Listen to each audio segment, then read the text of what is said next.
മദ്യപാനം ആരോഗ്യത്തിന് ഹാനികരമാണെന്ന് നമുക്ക് എല്ലാവർക്കും അറിയാം. എന്നിട്ടും എന്തുകൊണ്ടാണ് ഗവൺമെന്റ് മദ്യം പൂർണ്ണമായി നിരോധിക്കാത്തത്?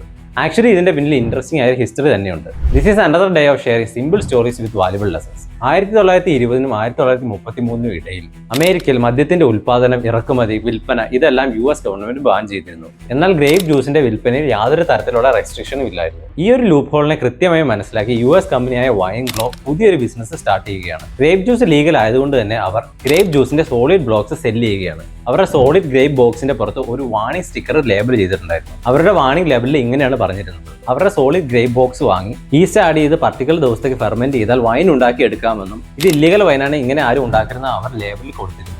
പിന്നീട് നമുക്കറിയാലോ, ആളുകൾ എന്ത് ചെയ്യരുതെന്ന് പറഞ്ഞാലോ അതായിരിക്കും നമ്മൾ ആദ്യം ചെയ്യുക. പിന്നീട് US-ലുള്ള ആളുകളുടെ കബോർഡും വെയർഹൗസുകളും ഇല്ലീഗലായി വൈൻ ഉണ്ടാകുന്ന കേന്ദ്രങ്ങളായി മാറി.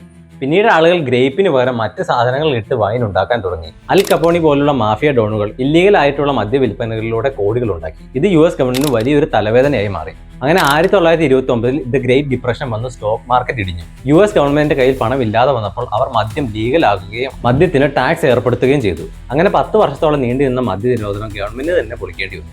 നമ്മുടെ കേരള ഗവൺമെന്റിന് കംപ്ലീറ്റ് ആയിട്ടുള്ള മദ്യ നിരോധനം പോസിബിൾ ആണോ? എന്താണ് നിങ്ങളുടെ അഭിപ്രായം? കമന്റ് ചെയ്യുക. ഇതുപോലുള്ള ഇൻട്രസ്റ്റിംഗ് വീഡിയോസിനായി നമ്മുടെ ചാനൽ സബ്സ്ക്രൈബ് ചെയ്യുക. അതുപോലെ തന്നെ നമ്മുടെ ചാനലിലുള്ള മറ്റ് വീഡിയോസും കാണാൻ ശ്രമിക്കുക.